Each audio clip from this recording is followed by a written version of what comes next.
ಪೂಜೆ ನಮ್ಗೆ ವಿಶೇಷವಾಗಿದೆ ಮಹಾದೇವ. ಯಾಕಂದ್ರೆ ನಿಮ್ಮ ಆಶೀರ್ವಾದದಿಂದನೇ ನಾವೀ ಗಂಟೆ ಮೇಲೆ ನಮ್ಮ ಆರಾಧ್ಯ ದೇವ್ರ ಹೆಸರು ಬರೆಯಕ್ ಹೋಗ್ತಿದೀವಿ.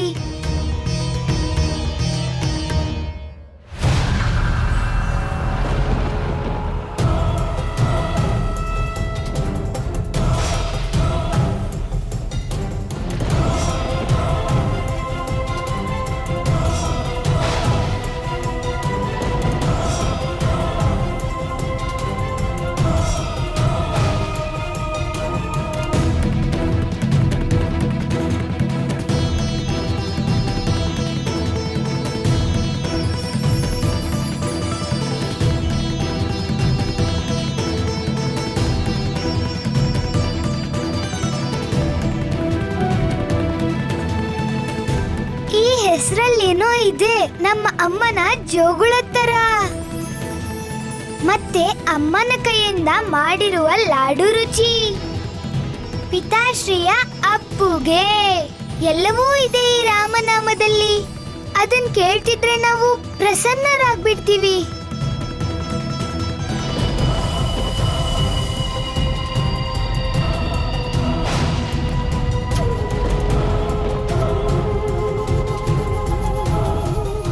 ಈಗ ಈ ರಾಮನಾಮದ ಗಂಟೆಯನ್ನ ಬಾರಿಸ್ತೀವಿ. ಹೇಗೆ ಅಂದ್ರೆ ನಿಧಾನವಾಗಿ, ಯಾಕಂದ್ರೆ ಯಾರ್ ನಿದ್ರೇನೋ ಹಾಳಾಗ್ಬಾರ್ದು.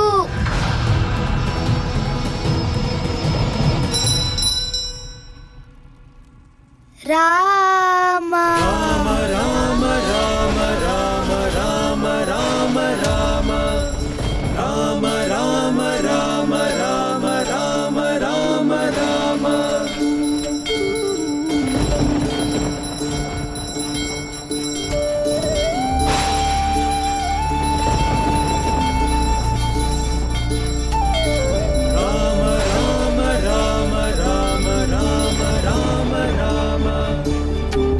ಏನಾಗ್ತಿದೆ ನಮಗೆ? ಇದ್ದಕ್ಕಿದ್ದಂತೆ ಈ ನೋವು ಯಾಕಾಗ್ತಿದೆ? ನನ್ನಿಂದ ಕೇಳೋಕಾಗ್ತಿಲ್ಲ.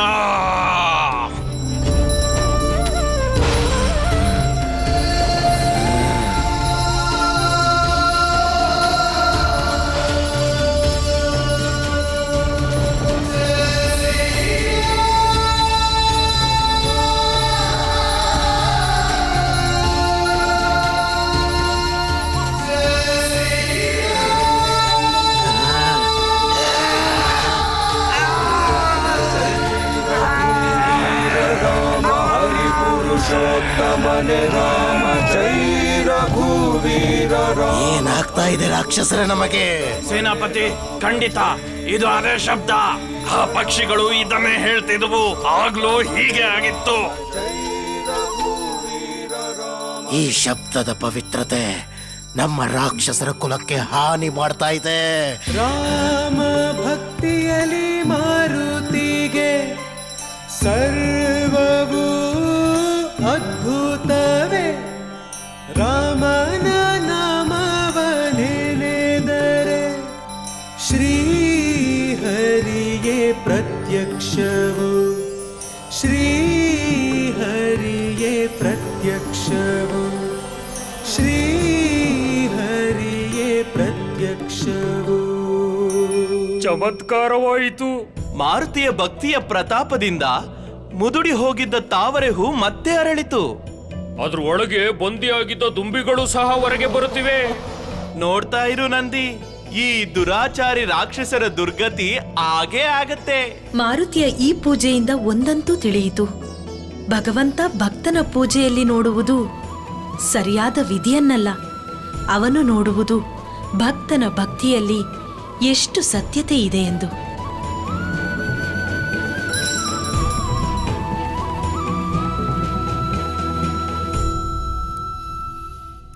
ಪ್ರಣಾಮಗಳು ಮಹಾದೇವ. ಈಗ ನಾವು ವಿಧಿ ಪ್ರಕಾರ ಪೂಜೆ ಮಾಡಬೇಕು.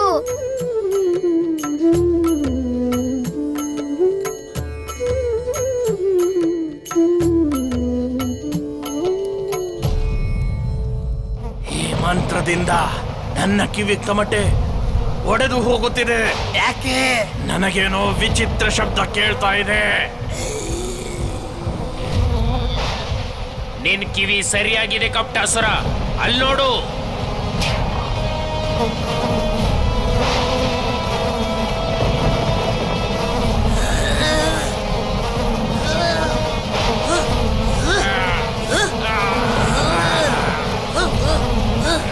ಏನಾಗ್ತಿದೆ ನಮಗೆ? ಈ ಕೀಟಗಳಿಂದ ತಪ್ಪಿಸ್ಕೋಬೇಕು ಅಂದ್ರೆ ಓಡಿ ಇಲ್ಲಿಂದ. ಶ್ರೀ ಗುರುವೇ ನಿನಗೆ ಸಾಷ್ಟಾಂಗ ನಮನಗಳು, ನಿಜ ಮನ ನಿಜ ಗುಣ ನೀನೆ.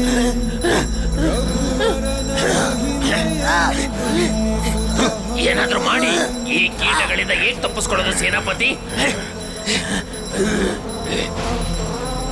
ಇವುಗಳನ್ನ ಸಾಯಿಸಲು ಸಾಧ್ಯ ಇಲ್ಲ. ಇವುಗಳಿಂದ ತಪ್ಪಿಸ್ಕೊಳ್ಬಹುದು. ಬನ್ನಿ ಆ ಮರದ ಹತ್ರ ಹೋಗೋಣ.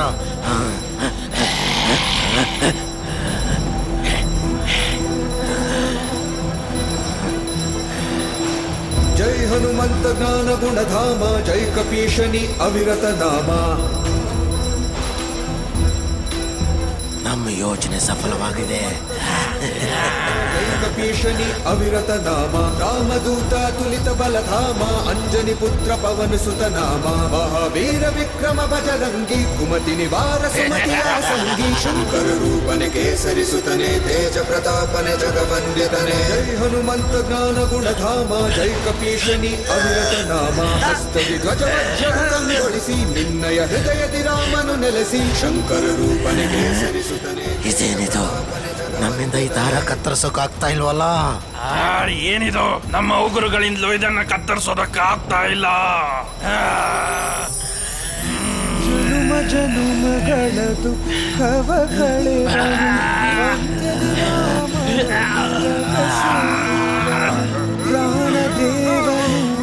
ರಾಮದೂತನು ವಾಯು ನಿನ್ನ ಪ್ರತಾಪ, ಜಗವನ್ನು ಬೆಳಗಿದ ತೋರುತ್ತ ದೀಪ, ಶಂಕರ ರೂಪನೆ ಕೇಸರಿ ಸುತನೆ, ತೇಜ ಪ್ರತಾಪನೆ ಜಗವಂದ್ಯತನೆ. ಜೈ ಹನುಮಂತ ಜ್ಞಾನ ಗುಣಧಾಮ, ಜೈ ಕಪೀಶನಿ ಅವಿರತ ನಾಮ, ಜೈ ಹನುಮಂತ ಜ್ಞಾನ ಗುಣಧಾಮ, ಜೈ ಕಪೀಶನಿ ಅವಿರತ ನಾಮ, ಜೈ ಹನುಮಂತ ಜ್ಞಾನ ಗುಣಧಾಮ, ಜೈ ಕಪೀಶನಿ ಅವಿರತ ನಾಮ.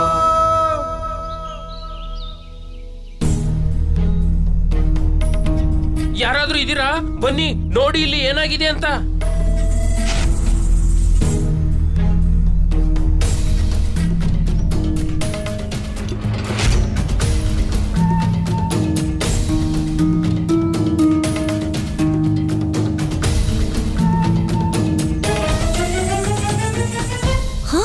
ಮಾರುತಿ, ಮಾರುತಿ, ಮಾರುತಿ.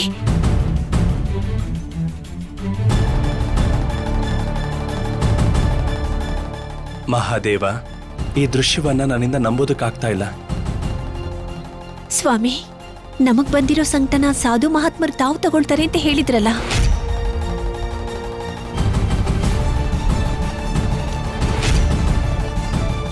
ಮಹಾತ್ಮರು ಅದನ್ನೇ ಮಾಡಿದ್ದಾರೆ. ನೀವು ನಿಮ್ಮ ವಚನವನ್ನು ಪಾಲಿಸಿದ್ದೀರಿ ಸಾಧು ಮಹಾಶಯರೇ. ನಿಮಗೆ ಪ್ರಣಾಮಗಳು. ನೀವೇ ಧನ್ಯರು. ಜ್ಞಾನದಂದ ಮಹಾಶಯರಿಗೆ ಜಯವಾಗಲಿ. ಜ್ಞಾನದಂದ ಮಹಾಶಯರಿಗೆ ಜಯವಾಗಲಿ. ಜಯವಾಗಲಿ. ನೋವಿನ ಬದಲಾಗಿ ಸಾವು ಬಂದ್ರೇನೆ ಚೆನ್ನಾಗಿರ್ತಿತ್ತೇನೋ. ಇಂಥ ಅವಸ್ಥೆ ನಮ್ಗೆಂದೂ ಬಂದಿರ್ಲಿಲ್ಲ. ಸುಮ್ನೆ ಇರಿ ಮೂರ್ಖರೇ, ಸುಮ್ನೆ ಇರಿ. ನಿಮ್ಮೆಲ್ಲರ ತಲೆನ ಕತ್ತರಿಸಿ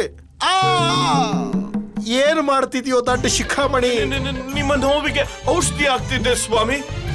ಕಪ್ತಾಸುರ, ನಿನಗೆ ಎಂತಹ ಶಿಕ್ಷೆ ಕೊಡ್ತೀನಿ ಅಂದ್ರೆ, ಮಹಾಶಯರೇ,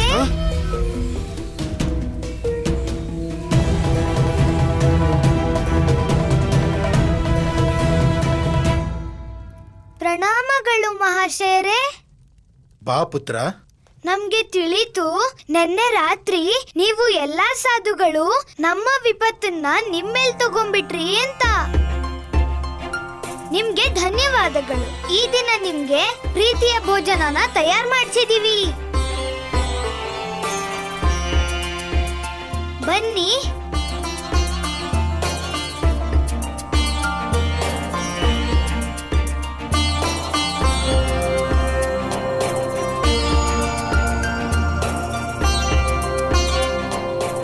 ಇನ್ನೊಂದು ತೊಟ್ಟೆ ಯಾರಿಗೆ ಮಾರುತಿ? ನಾವು 4 ಜನ ಇದ್ದೀವಿ ಅಷ್ಟೇ. ನಮ್ಮ ಆರಾಧ್ಯ ದೇವರಿಗೆ. ಅವ್ರನ್ನೇ ತಾನೇ ನೀವು ನಮ್ಗೆ ಭೇಟಿ ಮಾಡಿಸ್ತಿರೋದು. ಎಲ್ಲರಿಗಿಂತ ಮೊದಲು ನಾವು ಅವ್ರಿಗೆ ಒಪ್ಪಿಸ್ತೀವಿ. ಹೆಸರೇನು ಹೇಳಿದ್ರಿ ನೀವು ಅವ್ರದ್ದು? ನಾವು ಹೇಳೇ ಇಲ್ಲ. ನಾವದನ್ನ ಹೇಳೋ ಹಾಗೂ ಇಲ್ಲ. ಹೆಸರು ಹೇಳದೆ ಅವ್ರನ್ನ ನಿಮಗೆ ಹೇಗ್ ಭೇಟಿ ಮಾಡಿಸೋದು? ನೀವು ಮಹಾಯೋಗಿಗಳು, ನಿಮ್ಮಿಂದ ಏನ್ ಮುಚ್ಚಿಡೋದು? ನಮ್ಮ ಆರಾಧ್ಯ ದೇವರ ಹೆಸರು ಪ್ರಭು ಶ್ರೀರಾಮ.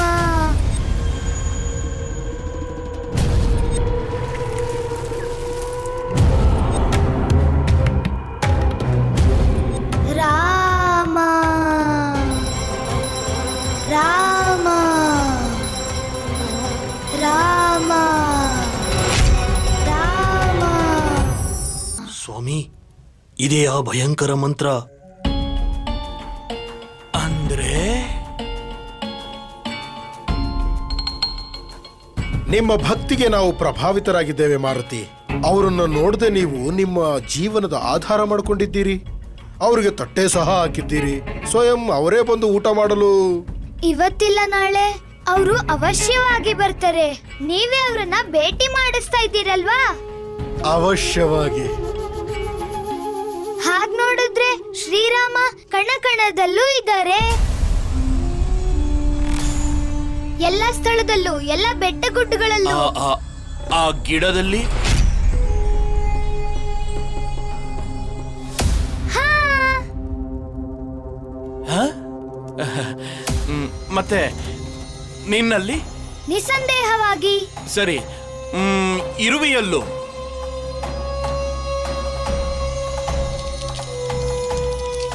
ಅವಶ್ಯವಾಗಿ.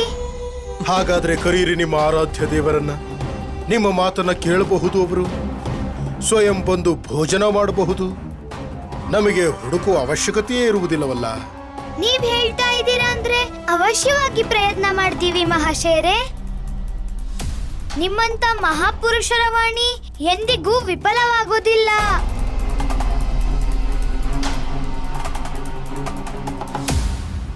ಇವನಿಗೆ ನಿಜವಾಗ್ಲೂ ಅನ್ನಿಸ್ತಿದ್ಯಾ ಇವನ ಕೂಗ್ ಕೇಳಿ ಆರಾಧ್ಯ ದೈವ ಪ್ರತ್ಯಕ್ಷ ಆಗ್ತಾರೆ ಅಂತ? ರಾಮ ರಾಮ ರಾಮ ರಾಮ ರಾಮ ರಾಮ ರಾಮ ರಾಮ ರಾಮ.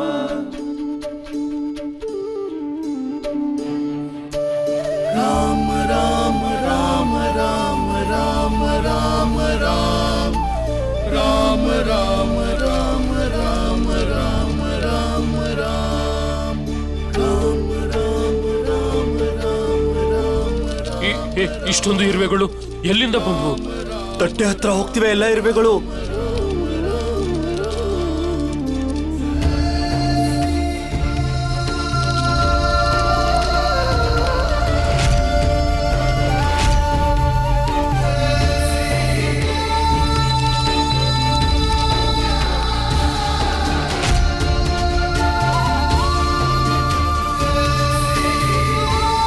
ಚಮತ್ಕಾರ.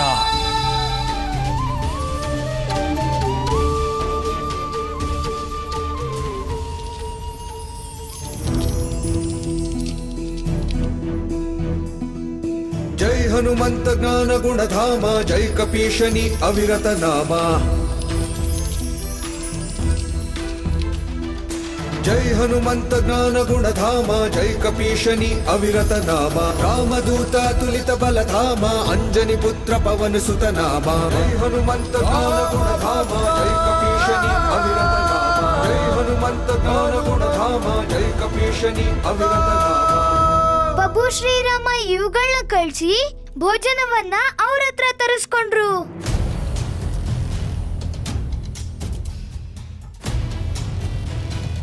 ನೀವು ಸತ್ಯ ಹೇಳಿದ್ರಿ ಮಹಾಶಯರೇ.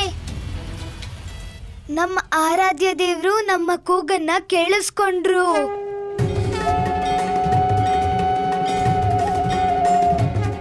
ಅವ್ರಿಗೆ ಬೇರೆ ಕೆಲ್ಸ ಇರ್ಬೇಕು, ಅದಕ್ಕೆ ಅವರು ಇಲ್ಲಿಗೆ ಬರಕ್ಕಾಗ್ಲಿಲ್ಲ. ನೀವಿದ್ರ ಬಗ್ಗೆ ಅಮ್ಮಂಗೆ ಏನು ಹೇಳಕ್ ಹೋಗ್ಬೇಡಿ, ಅವರು ಚಿಂತಿತರಾಗ್ಬಿಡ್ತಾರೆ. ಮಾರುತಿ, ಹಾ ಅಮ್ಮ, ಬಂದ್ವಿ.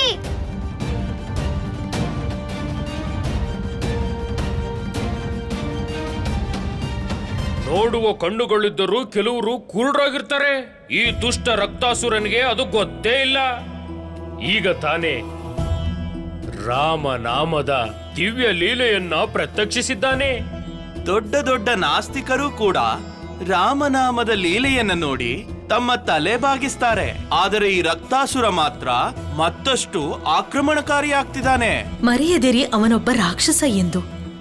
ಪ್ರತೀಕಾರವೇ ಅವನ ಪ್ರಕೃತಿ ಮತ್ತು ಸಂಸ್ಕಾರದಿಂದ ಅಸುರ. ಇದೇ ಕಾರಣದಿಂದ ರಾಮನಾಮ ಮಹಿಮೆಯನ್ನು ಮಾಯೆ ಎಂದುಕೊಳ್ಳುತ್ತಿದ್ದಾನೆ. ನೀವು ಸತ್ಯ ಹೇಳಿದಿರಿ ದೇವಿ.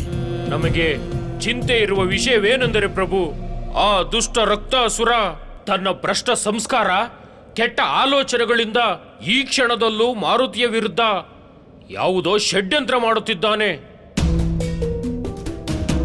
ಇವನು ಸಾಧಾರಣ ಬಾಲಕನಲ್ಲ, ಯಾರೋ ಮಾಯಾವಿ ವಾನರ. ಇದು ಸಹ ಸ್ಪಷ್ಟವಾಗಿದೆ. ಯಾವುದರಿಂದ ನಿನ್ನೆ ರಾತ್ರಿ ನಮ್ಮ ಮೂಳೆಗಳು ಕಂಪಿತವಾದುವೋ ಆ ಭಯಂಕರ ಧ್ವನಿ ವಾಸ್ತವದಲ್ಲಿ ಮಾರುತಿಯ ಆರಾಧ್ಯರ ಹೆಸರು.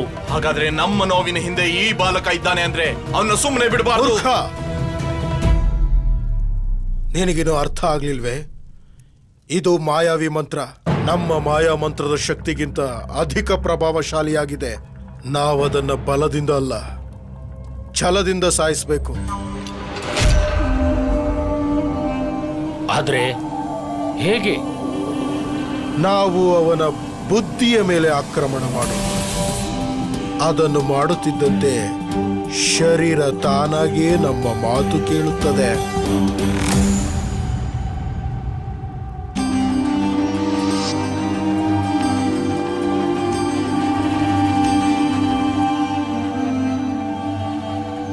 ಪ್ರಣಾಮಗಳು ಮಹಾರಾಜ. ಋಷಿ ಜ್ಞಾನಾನಂದ ಮಹಾಶಯರು ನಿಮ್ಮ ನಿರೀಕ್ಷೆಯಲ್ಲಿದ್ದಾರೆ. ನಾವೀಗಲೇ ಬರ್ತೀವಿ. ಪ್ರಣಾಮಗಳು ಸಾಧು ಮಹಾಶಯರೇ. ಹೇಳಿ, ನಮ್ಮಿಂದ ಏನ್ ಸೇವೆ ಆಗ್ಬೇಕು? ನಾವು ಈಶ್ವರನ ಇಚ್ಛೆಯಂತೆ ಬಂದಿದ್ದೆವು. ವಿಪತ್ತಿನಿಂದ ಪಾರಾಗಿದ್ದೀರಿ. ನೀವೀಗ ಸುರಕ್ಷಿತ. ನಮ್ಮ ಕಾರ್ಯ ಸಮಾಪ್ತಿಯಾಗಿದೆ. ನಿಮ್ಮಿಂದ ಅನುಮತಿ ಸಿಕ್ಕರೆ. ಸಾಧು ಮಹಾಶಯರೇ, ಇನ್ನಷ್ಟು ದಿನ ಇದ್ದು ನಿಮ್ಮ ಸೇವೆ ಮಾಡೋ ಅವಕಾಶ ಸಿಕ್ಕಿದ್ರೆ ಬಹಳ ಸಂತೋಷ ಆಗ್ತಿತ್ತು. ಸಾಧುಗಳು ಹರಿಯುವ ನೀರಿನ ಸಮಾನ. ನಾವೇನಾದರೂ ಸುಖ ಸೇವೆಯ ಅಧೀನರಾದರೆ ನಾವು ಯೋಗಿಗಳಾಗುವುದಿಲ್ಲ. ಸಂಜೆಯ ಮೊದಲು ಅನುಮತಿ ತಗೊಂಡು ನಮ್ಮ ಯಾತ್ರೆನ ಆರಂಭಿಸ್ತೇವೆ. ಆಗಲಿ ಮಹಾಶಯರೇ. ಹೇಳಿ, ದಕ್ಷಿಣೆಯ ರೂಪದಲ್ಲಿ ನಾವು ನಿಮಗೇನ್ ಕೊಡ್ಬೋದು ಅಂತ?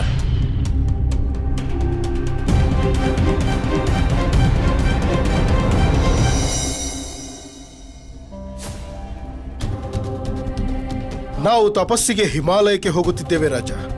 ಅಲ್ಲಿನ ಮಾರ್ಗ ಅತಿ ದುರ್ಗಮವಾಗಿದೆ. ನೀವು ದಕ್ಷಿಣ ರೂಪದಲ್ಲಿ ನಿಮ್ಮ ವಿಶಿಷ್ಟ ವಾಹನವನ್ನು ಕೊಟ್ಟಿದ್ದರೆ. ಅವಶ್ಯವಾಗಿ ಮಹಾಶಯರೇ. ವಾಹನದಲ್ಲೇ ಶ್ರೇಷ್ಠ ವಾಹನ ಆನೆ. ನಾವು ನಿಮಗೆ ದಕ್ಷಿಣ ರೂಪದಲ್ಲಿ ಆನೆಯನ್ನ ಕೊಡೋ ಸಂಕಲ್ಪ ಮಾಡ್ತೀವಿ. ಜಯವಾಗಲಿ, ಜಯವಾಗಲಿ, ಜಯವಾಗಲಿ.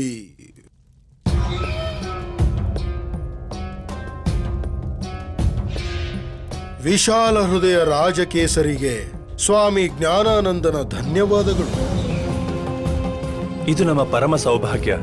ನಿಮ್ಮ ಇಚ್ಛೆಯನ್ನು ಪೂರ್ಣಗೊಳಿಸಲು ನಾವು ಸಶಕ್ತರು ಎಂದು. ನಾವು ಸಂಜೆಯ ಪೂರ್ವ ಇಲ್ಲಿಂದಲೇ ಹೊರಡುತ್ತೇವೆ. ಅಲ್ಲಿಯವರೆಗೂ ಎಲ್ಲ ಸಿದ್ಧತೆಗಳನ್ನು ಮಾಡಿಕೊಳ್ಳಿ. ನೀವು ನಿಶ್ಚಿಂತರಾಗಿರಿ. ಸಮಯದ ಮೊದಲೇ ಎಲ್ಲ ತಯಾರಿರುತ್ತದೆ. ಆಗಲಿಲ್ಲವೆಂದರೆ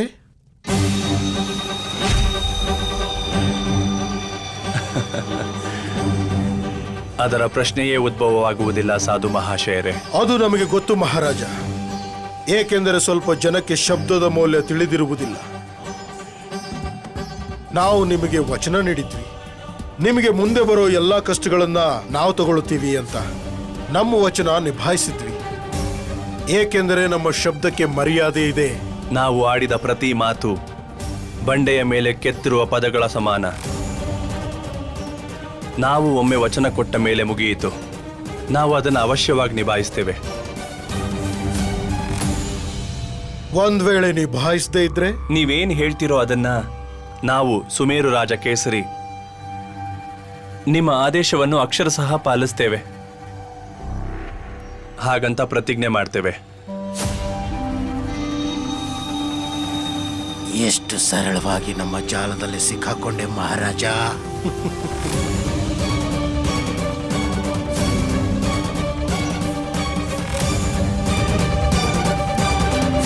ಮುಂದೆ ನೋಡು ನಿನ್ನ ದುರ್ಗತಿಯನ್ನು.